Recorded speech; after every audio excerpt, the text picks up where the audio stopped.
ተመልካቾቻችን እየተመለከታችሁ የምትገኙት የኢቢኤስ ስፖርት ፕሮግራማችን ነው። የእንግዳ ሰዓት ላይ እንገኛለን። የዛሬው እንግዳችን ደግሞ በወርልድ ቴኳንዶ ስፖርት ተጫዋች አሰልጣኝ አሁን ደግሞ ኢንተርናሽናል ዳኛ በመሆን ግልጋሎት እየሰጠች ትገኛለች። ማስተር ማርሸት ዘውዱ ዛሬ ከኛ ጋር ቆይታ ለማድረግ እዚህ ተገኝታለች። በቅድሚያ ጥሪያችንን አክብረሽ እዚህ ስለተገኘሽልን ማስተር ማርሸት በጣም አድርገን እናመሰግናለን። እኔም በጣም አመሰግናለሁ። እንግዲህ ቀደም ብዬ በመግቢያ ላይ እንደጠቀስኩት በርካታ ስራዎች እንዳሳለፍሽ ይጠቅሳሉ። ከተጫዋችነት ወደ አሰልጣኝነት ከአሰልጣኝነት ደግሞ እንደገና አሁን ብቸኛ ኢትዮጵያዊ ኢንተርናሽናል ሬፈሪ ነች በዚህ በቴኳንዶ ወርልድ ስፖርት። ይሄ ደግሞ ትልቅ ስኬት ነው ብዬ አስባለሁ። እስቲ ወደ መጀመሪያው ጥያቄ ልምጣ። በተለይም በርካቶች ወደ ስፖርቱ ሲሳቡ ወይ ደግሞ ወደ ተለያዩ ሙያዎች ሲገቡ አንዳንዴ ተጽዕኖ የሚያሳርፉባቸው ከቤተሰብ ወይ ከዛው አካባቢ ላይ ይፈጠራሉና አንቺ ወደ ወርልድ ቴኳንዶ ስፖርት እንድትገቢ ምክንያት የሆነች ወይ የሳበሽ እንዲመጣ ያስገደደች ሰው ነበር ከቤተሰብ ወይ ከዛ ከአካባቢ? አይ ከቴኳንዶ የሚሰራ ቤተሰብ አልነበረኝም። ግን እናቴ ስፖርት ኮሚሽን ነበር የምትሰራው። ቴኳንዶ ፌዴሬሽን አልነበረም፣ ብስክሌት ፌዴሬሽን ነው። ግን ስፖርት ኮሚሽን ውስጥ ቤተሰብ ነች። አንድ ኮሪያዊ ማስተር በአጋጣሚ ለፕሮጀክት ለማሰልጠን መጥቶ ለስፖርት ኮሚሽን ሰራተኞች ለትላልቆቹ ለጤና ወጣቶቹን ደግሞ ቴኳንዶ አስተምራለሁ ብሎ እድሉን ሲሰጣቸው እናቴ ቱታዋን ስታዘጋጅ ባንቺ ምትክ እኔ ልግባ ብያት እድሉን እንድሰጠኝ ጠየኳት። ስትጠይቀው በጣም ትንሽ ስለነበርኩኝ አይ እሷንማ ወደ ፕሮጀክት ነው መከታት፣ ቆይ መጀመሪያ ፈትኜ ልጨርስ አለ። አንቺ ዘለሽ ዋቂዎቹ ጋር ትገኛለሽ ነበር። ከዛ ወደ ፕሮጀክት እንድገባ እድሉን ሰጠኝ ማለት ነው። ማን ነበር አሰልጣኝ? ማስተር ፓርክ ይባላል። በጣም ብዙ ወደ 70 የሚሆኑ ልጆች ነበር ፈትኖ የነበረው። ከዛም በኋላ ግን ተጨምቀን እየወጡም እየቀሩ 12 ሰልጣኞች ቀረን። በዚህ ላይ እንግዲህ ማስተር ፓርክ በዋና አሰልጣኝነት ነበር። ከዛ ደግሞ ረዳት አሰልጣኙ እንግዲህ ማስተር ታሪኩም ነበርና ከነዚህ ሰዎች ጋር ምን ያህል ጊዜ በስልጠና ቆይች በፕሮጀክት? ከዛ በኋላስ ወዴት ነበር የተሸጋገራችሁት? በፕሮጀክት 9 ወር ያክል ነው የሰራ ነው። ከዛ በምንም አጋጣሚ እንደሆነ አላቅም፣ ያው እሱም ወደ ሀገሩ ሲሄድ እኛ ደግሞ በምክትል አሰልጣኛችን ፕሮጀክት ውስጥ በነበረው ማስተር ታሪኩ ቦረና ይባላል የሱ ክለብ ኮሪያን ስታይል ታሪክ ወርልድ ቴኳንዶ ክለብ ተከፍቶ ነበረ። ስለዚህ 11ችንም ወደሱ ሄድን ማለት ነውና የቴኳንዶ ስልጠናዬን ህይወት በአጠቃላይ የክለብ ህይወቴን በሱ ነው ያሳለፍኩት። በዚህ በአንድ ክለብ ብቻ ተጫወት? በዚህ ክለብ በተወሰንሽበት ደግሞ በርካታ ሽልማቶችሽን እንግዲህ በመላ ኢትዮጵያ ጨዋታ የብር ሜዳሊያ ማግኘት ይችላል። ከዛም የአዲስ አበባ ሻምፒዮና ላይ በርካታ ወርቆች አግኝተሻል። እንደዚሁም በኦፕን ቶርናመንትም እጅግ በርካታ ሜዳሊያዎችን ነው ማግኘት የቻልሽውና እነዚህ ስኬቶችሽ ምን ይመስሉ ነበር? በዚህ በክለብ ውስጥ ሆነሽ እንግዲህ በሀገር ውስጥ የነበረው የውድድር ሂደትሽ ምን ይመስል ነበር? መጀመሪያው ትግል ነበረው። ትግሉ ከኪሎ ጋር ነበረ። ብዙ ጊዜ ከኪሎ ጋር ህይወት ነበረኝ። ኪሎ መጨመር የመጨረሻው ትንሿን ኪሎ ነው የምጫወተው፣ -46 ነው የምጫወተው። ግን እሷንም ለመጨመር በጣም እታገል ነበረ። ውድድር ሲደርስ ከዚች በእግሬ አልሄድም። ኪሎ የሚወርድ ነበር የሚመስል። ወደ ቴኳንዶ ስፖርት ላይ ለውድድር ስትዘጋጁ በኪሎ መሰረት ልክ እንደ ቦክስ ማለት ነው። ቦክስ ላይ በትክክል ኪሎአቸውን ካልጠበቁ ዲስኳሊፋየር ነው የሚሆነው እና በእናንተም እንደዚህ ነው ማለት ነው። በግራም ሙላ እሷን ለመጨመር በጣም እታገል ነበር። እድሜም ትንሽ ስለነበር አጥንቴ አልጠነከረምና ኪሎዬንም አያነሳውም ነበር። ስለዚህ ከሱ ጀምሮ የነበረኝ ቻሌንጅ ረጃጅም ተጫዋቾች የነበሩኝ፣ አጠር ያልኩ ነኝ እኔ። ብዙ ቻሌንጆች አሉ። ከዛ በኋላ ግን ውጤቱ ሲመጣ በጣም ደስ ይል ነበር። ናሽናል ቲም ላይ እንግዲህ በተለይም ለአልጄሪያ ለነበረው ጉዞ ዝግጅት ስታደርጊ ቆይተሽ በመጨረሻ ግን ከቡድኑ ጋር መጓዝ አልቻልሽምና ዝግጅታችሁ ምን ይመስል ነበር? ያልተጓዝሽበትስ ምክንያት ምን ነበር? ዝግጅታችን በጣም ጥሩ ነበር።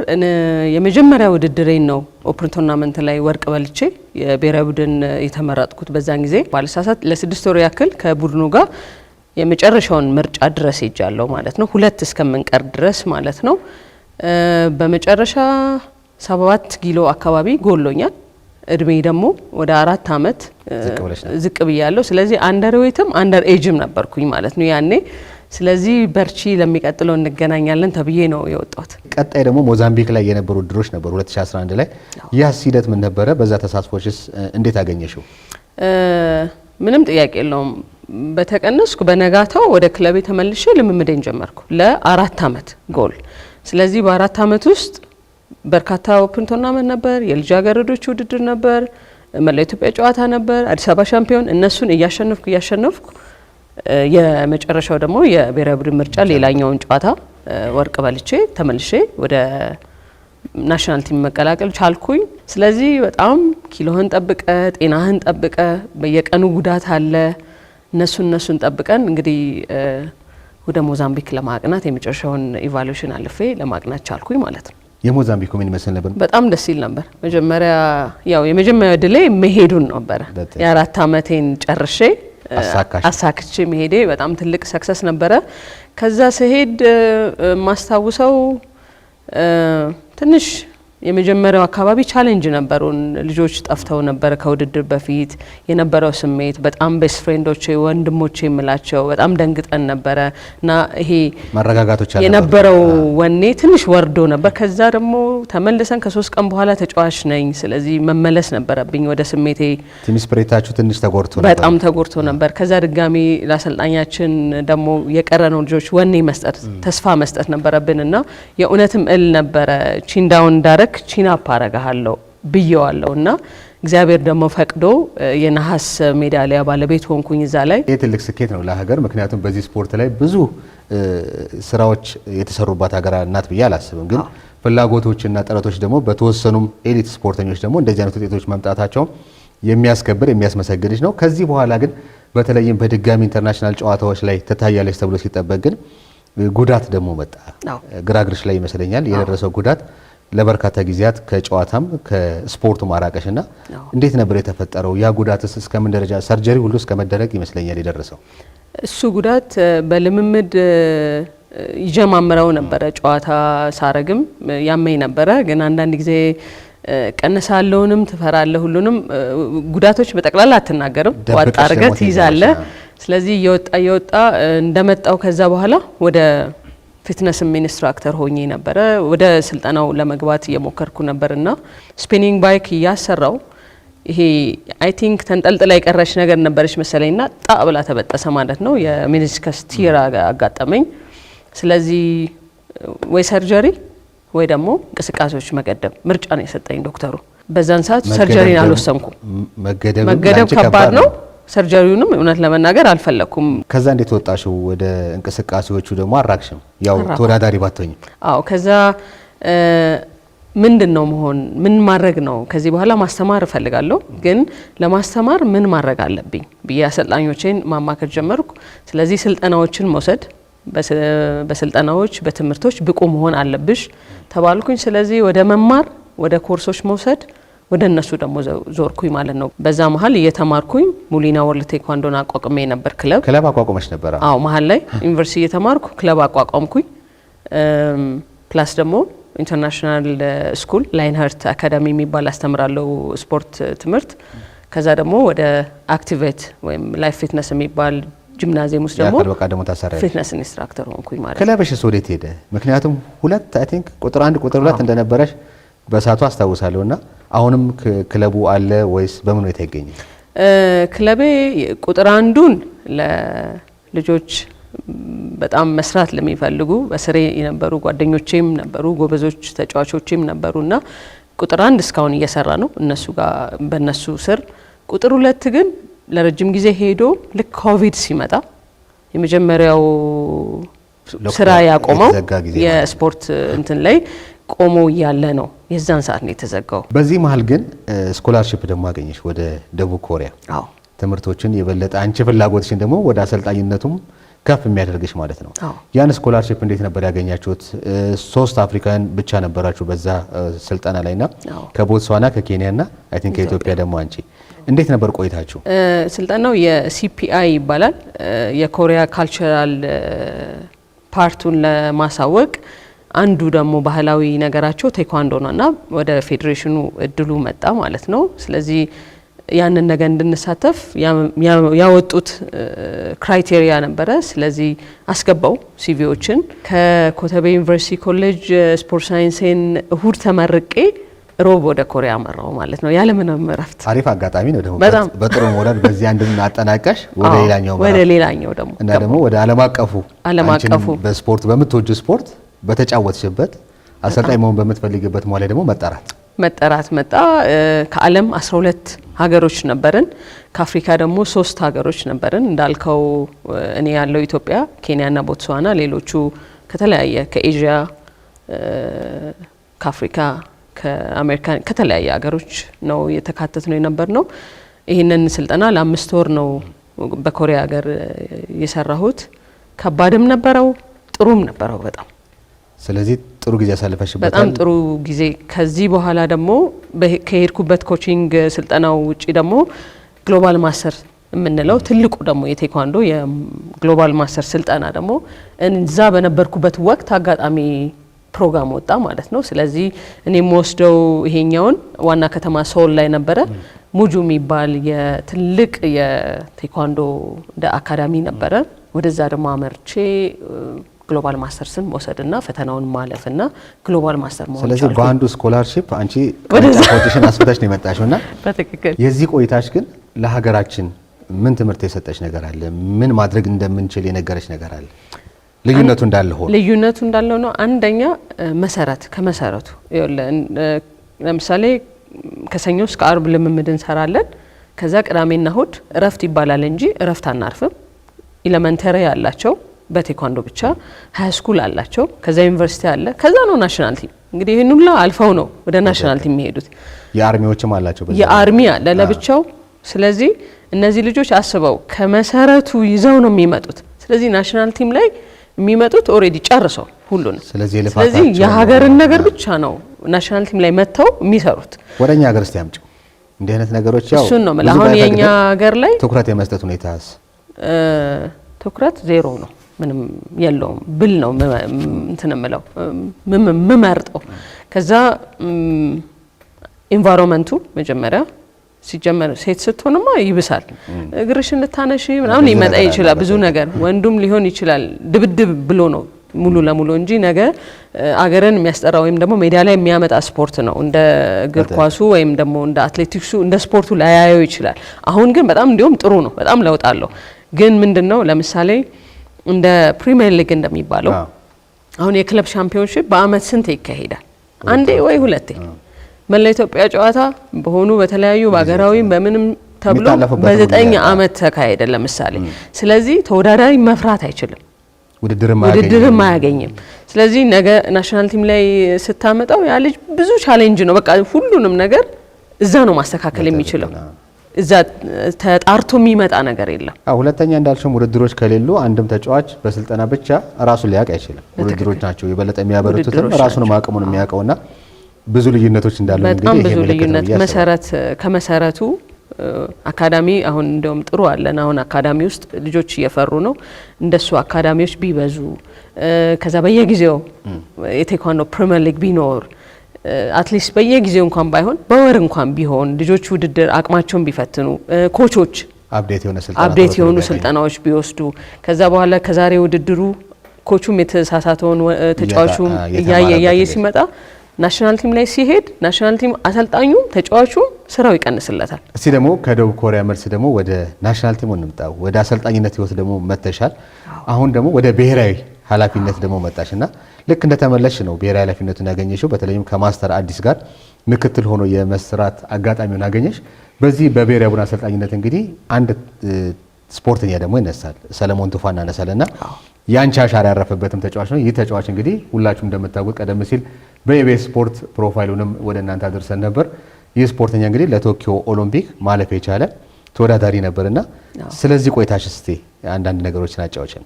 የናሽናል ቲም ቆይታዬ በጣም ሌላኛው የትልቁ የህይወቴ ምዕራፍ፣ በጣም ጥሩ ጊዜ ያሳለፍኩበት፣ ብዙ ፈተናዎችም ያየሁበት፣ ብዙ ትምህርቶችም የተማርኩበት።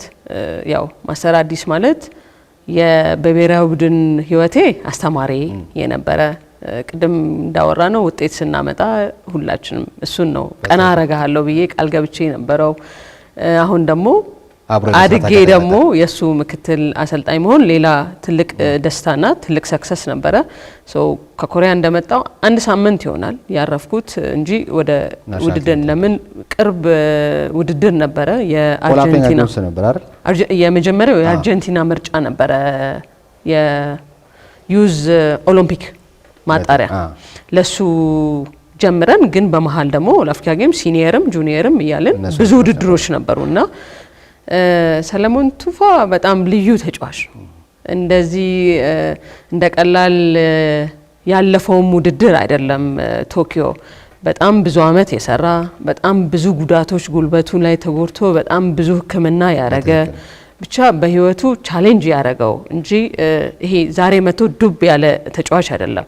በጣም ከታዳጊ ጀምሮ ውጤት እያመጣ እያየነው የመጣ ልጅ እኔም ናሽናል ቲሙ ላይ ሳልቀላቀል ከዛ በፊት በርካታ ወርቅ ሜዳሊያ አምጥቶ ለሀገሩ የተሳተፈ ልጅ ነውና ከጁኒየር ጀምሮ ሲኒየር ላይ መጥቶ ነው ቶኪዮ ላይ የመጣውና በጣም በስቴፕ የመጣ በጣም የልምምድ በጣም ዲሲፕሊን የሆነ ልጅ በጣም ጎበዝ ልጅ ነውና ኢትዮጵያ በደንብ በቴኳንዶ ውጤት እንደምታመጣ ቢሰራባት ወይም ደግሞ ትኩረት በደንብ ከፌዴሬሽን ከኦሎምፒክ ኮሚቴ ሊሆን ይችላል ስፖርት አካል በተባለ አካል ትኩረት ቢደረግበት በጣም ውጤት የሚመጣበት አካል ቢኖር ወርልድ ቴኳንዶ ነው። ይሄ ደስ የሚል ነገር 100%። ማስተር ማርሸት እንግዲህ በ5ኛ ዳር ላይ ነው የምትገኘው። ከዛ ባለፈ እንግዲህ በዚህ በቶኪዮ ኦሎምፒክ ላይም ወደ ስፍራው ግን አልተጓሽ። ምን ነበር ምክንያቱ? ይሄንን ነገር ደግሞ በትልቅ በኦሎምፒክ መድረክ መወከል ደግሞ የስፖርተኛ የመጨረሻው ግቡ ይመስለኛል በዓለም ዋንጫና በዚህ መድረክ ላይ ግን አልተገኘሽም ነበር። ያው በማጣሪያ ሞሮኮ ራባት ላይ ነበር ያደረግነው። በዛ ላይ እስከ መጨረሻው ድረስ ነበርኩኝ። ከዛ ስንመለስ ከቲሙ ጋር አንድ ሁለት ስብሰባ ላይ አይ ቲንክ ሙሉ ኦሎምፒክ ቲሙ ጋር አርግ ያለው። ከዛ በኋላ ምክንያቱን አላውቅም ያልሄድኩበት ቶኪዮ እስካሁን ለኔም መልስ አላገኘሁበትም። ምክንያቱም ባላወቅኩት ግን ጎሌ ገና ስገባ ናሽናል ቲም ስገባ ከቡድኔ ጋር ከዋናው አሰልጣኝ ጋር ሆኜ ኢትዮጵያን ኦሎምፒክ ማስገባት ነበር የሚለው። ስለዚህ ያንን ጎል መትቻለሁ። እግዚአብሔር ይመስገን በጣም ደስተኛ ነኝ የዚህ ታሪክ አንዱ አካል በመሆኔ ማለት ነው። በስፍራው ግን አላመራሁም። ወደ ህይወትሽ ልግባ ደግሞ። እሺ አሁን የሁለት ልጆች እናት ሆነሻል። በተለይም ስፖርቱ ሰጠኝ የምትዩ ነገር ምንድን ነው? አዎ እውነት ነው። አሁን የሁለት ልጆች እናት ሆኛለሁ እግዚአብሔር ይመስገን። ቴኳንዶ አይ ቲንክ በእርግዝና ጊዜ በወሊድ ጊዜ በጣም ትልቅ ያው ብዙ ጊዜ ቴኳንዲስቶች ትግስተኞች ናቸው ወይም የማርሻል አርት ስፖርቶች ይባላል። ሙሉ ለሙሉ ትግስተኛ መሆኔ ያኔ አረጋግጫለሁ። በጣም የሰጠኝ ጥቅም እሱ ነበረ። ስወል ሌላ ማላቀው ህመሞች በቃ ሌላ እንትኖች ጀመሩ። አድሬ ውዬ ያለ 18 ሰዓት ከ42 ደቂቃ በምጥ ሰዓት አሳለፈው ማለት ነው። ይሄ ሁሉ ሰዓት ልክ ነው ማለት ነው? ማለት ልክ ነበረ፣ በጣም ልክ ነበረ። ይሄን ስለ በጣም በኃይለኛ ህመም ውስጥ ነበርኩኝ። ሁለተኛው ልጅ እሱ ላይ ሁለተኛ ልጅ ሴት ልጅ ነች። ማን ይባላሉ ግን ስማቸው? የመጀመሪያው ልጅ አዛሪያ ምትኩ ይባላል። ሁለተኛ ልጅ መክሊት ምትኩ ትባላለች። እሱንም ውዬ ማታ 11 ሰዓት ከ45 ማለት ነው ወደ 15 ሰዓት ፈጀው። እሱም ግን በምጥ ነው እግዚአብሔር ይመስገን የተገላገለው። ሰላም ግን ሁለት ግን በጣም ቻሌንጅ ሰዓቶቹ አስገራሚ ናቸው ለብዙዎቹ እና በተለይ ለወለደ ሰው ደግሞ በደንብ ያውቃል ብዬ አስባለሁ። ይሄ ግን ስፖርቱ የሰጠሽ አንድ ጽናት ከስፖርቱ ባይሆን ኖሮ ምናልባት ይሄ ከባድ ነው። እስቲ ወደ መጨረሻዎቹ ደግሞ ወደ ብቸኛ ኢትዮጵያ ወዳደረገሽ ወደ ኢንተርናሽናል ወርልድ ቴኳንዶ ዳኝነት ልምጣ። ዳኝነቱን እንዴት መረጥሽው? ከቴኳንዶ ላይ ወርልድ ቴኳንዶ ዳኛና ኮች በጣም ነው ስራው የሚመሳሰለው። ህጎችን በጣም ካወቅ ጥሩ ኮች ትሆናለህ፣ እንደዛውም ሆኖ ጥሩ እንትን ትሆናለህ። ግን የተነሳሁት መቼ ነው ዳኛ መሆን እፈልጋለሁ፣ ግን በዚህ ሰዓት አልነበረም። ቅድም እንዳልኩ ቶኪዮ ላይ ምክንያቱም ባላወቅኩት ወይም ደግሞ ለኔ አሳማኝ ባልሆነ ምክንያት ቀርቻለሁ። ከዛ ሞዶ ስፖርት ነው፣ ዋጋ የከፈልኩበት ስፖርት ነው። እንዲህ በቀላሉ ልትወጪ ነው ወይ ማርሸት አልኳት ማለት ነው። አይ አትወጪም ተባባልን። ልክ አጋጣሚ ሆኖ የመጀመሪያ ልጄን ወልጄ 4 ወር ነበርኩኝ። ኢትዮጵያ ላይ ትልቅ የዳኝነት ስልጠና መጣ ማለት ነው። ለመጀመሪያ ጊዜ የተካሄደው። ከዛ ስሰማ በጣም ከባድ ነበር ለኔ። ለምን ሰውነቴ በጣም ኪሎ ጨምሯል። ወገቤ እንዳልኩ በዛ ምጥ ውስጥ ነው የወለድኩት፣ ማገገም ነበረብኝ። ስለዚህ አይ አልኩኝ በቃ መነሳት አለብሽ፣ ቀለል ያለ ስፖርት ልጀምር፣ ከዛ በኋላ አገባለሁ። ምዝገባውን አረኩኝ። ከዛ የሁለተኛ ልጄን ደግሞ ወልጄ 5 ወር እያለው ኢትዮጵያ ለመጀመሪያ ጊዜ በወርልድ ቴኳንዶ ትልቅ ውድድር እንድታዘጋጅ ተመረጠ ማለት ነው። ከውድድሩ በፊት አንድ ቀን ለኢንተርናሽናል አገር ላይ ላለን ኢንተርናሽናል ዳኞች ሪፍሬሽን ኮርስ ተብሎ እኔ ሪፍሬሽን ኮርስ ልወስድ ነው የሄድኩት። አንድ ሙሉ ቀን ነው አይከብደኝም ብዬ 5 ወር ሆኛለሁ፣ ጥሩ ሆኛለሁ። ልወስድ ሲሄድ በነጋታው ለሚደረገው ለዞን 5 ትዳኛለች ተባልኩኝ ማለት ነው። እሺ አልኩኝ። ያኔ የሚገርም ያ ውድድር 6 ሰዓት ተኩል ሌሊት ነው ያለቀው። በጣም ከባድ ነበር ለኔ አብሶ በጣም ስቲል አጠባ ነበር። ስለዚህ በጣም ከባድ ነበር፣ ግን እግዚአብሔር ይመስገን ጨረስን። ከዛ ከሁለት ቀን እረፍት በኋላ ፕሬዚዳንት ካፑ ይካሄዳል። ስለዚህ ፕሬዚዳንት ካፑን የሚካሄደው በ21 ባለሳሳት ከዓለም የተውጣጡ ዳኞች ይመጣሉ። ስለዚህ ከነሱ ልምድ ውሰዱ ተብሎ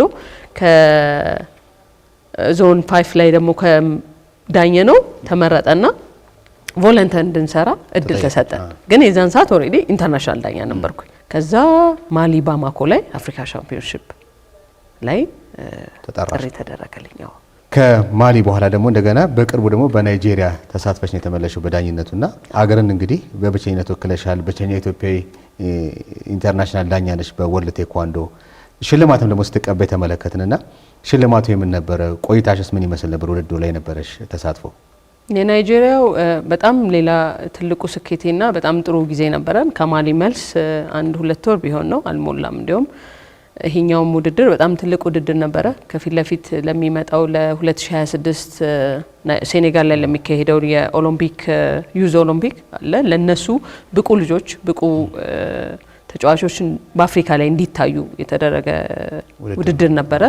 ስለዚህ እዛ ላይ ባልጠበቅኩት መንገድ እስከ በኔ ኮርት በኔ ሜዳ ላይ እስከ ፋይናል ድረስ ማጫወት ቻልኩኝ። ከዛም ከጀማሪ ዳኞች ከሴት ተብሎ እውቅና ተሰጠኝ ማለት ነው። ከወንድ ኢራናዊ ተመረጠ፣ ከሴት ኢትዮጵያ ሽልማቱ ያ ነበር ሽልማቱ። ወደ መጨረሻ ላይ ግን ምናልባትም ከወርልድ ቴኳንዶና ኢንተርናሽናል ቴኳንዶ ብዙዎችን ግራ ያጋባል።